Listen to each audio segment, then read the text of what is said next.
Shalom. Sometimes you gotta ask yourself, why are you here on this earth?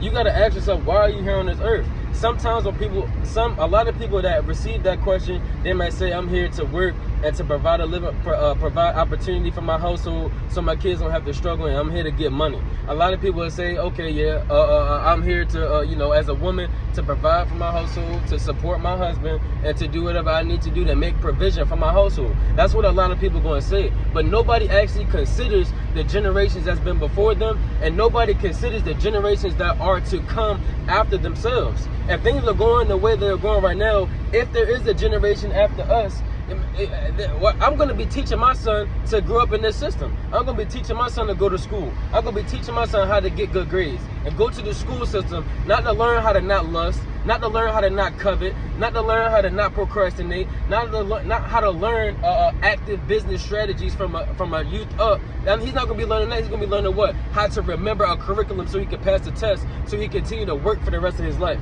so he can continue to slave for the rest of his life. That's what I'm going to be teaching my son. Right? If I continue with that same mindset, I'm here on this earth just to work and provide provide a lifestyle for my family, provide opportunity for my family.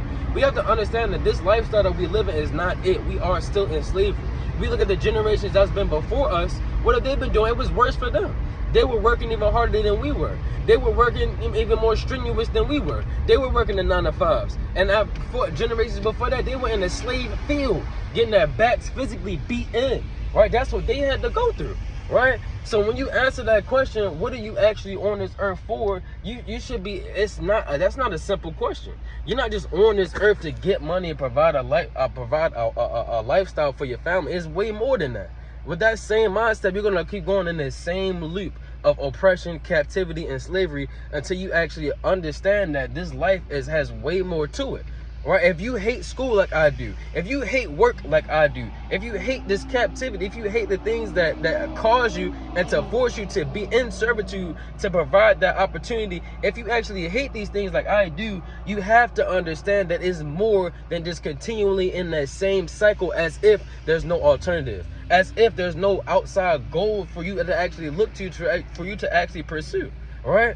And that's where this truth comes in, because I'm not leading a damn slave rebellion. I'm not leading a economic crash to the damn society where I want to cause all type of uproar and have everybody revolt physically against the government. That's not what I'm doing, right? I want to do the same thing that the so-called white man did times a million, because it's on the Lord's side, which includes changing your mind to come back to the Most High God, right? Because that's what it is. You have to change your mind first. Without changing your mind, you never understood, okay, boom, why am I here on this earth? Let's go to Isaiah 49.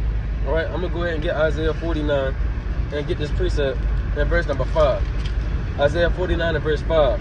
It says, and now saith the Lord, that formed me from the womb to be his servant, and bring Jacob again to him. It says, though Israel be not glorified, yet shall I be glorious in the eyes of the Lord, and my God shall be my strength.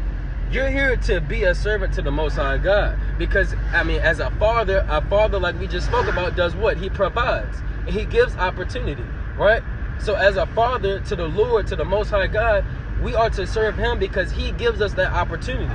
So that opportunity that we serve, that opportunity that we submit ourselves to, he provides that opportunity so we don't have to go through the troublesome, laborsome captivity like we do right now, right?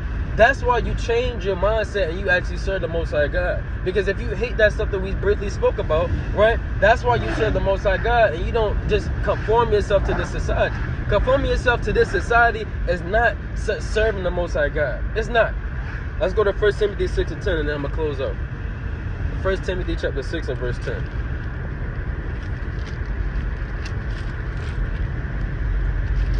1 Timothy chapter 6 and verse number 10. It says, for the love of money is the root of all evil, which while some coveted after, they have erred from the faith, and pierced themselves through with many sorrows. Right? Because the love of money, because you understand that you need money. But that understanding that you need money might go beyond measure to where as though you're making provisions to sin against the Most High God to provide the opportunity where you should never do that. That's where faith come in, because he says the love of money have caused some to err from their faith. Because you have to have faith in the higher power. You have to have faith in the Lord Yahushua. Because you're not going to look him in his eyes and say and ask him. No, you're going to close your eyelids, bow your heart down, and face the east, and ask, and pray. That's what you're going to do, right? And then you have faith that is going to come back to you. Because things just happen for you. Why? Because you're an Israelite, right? Because things just happen to you. Why? Because you have faith. And you're not going to submit yourself to the system. You're going to submit yourself to the Most High God. Shalom.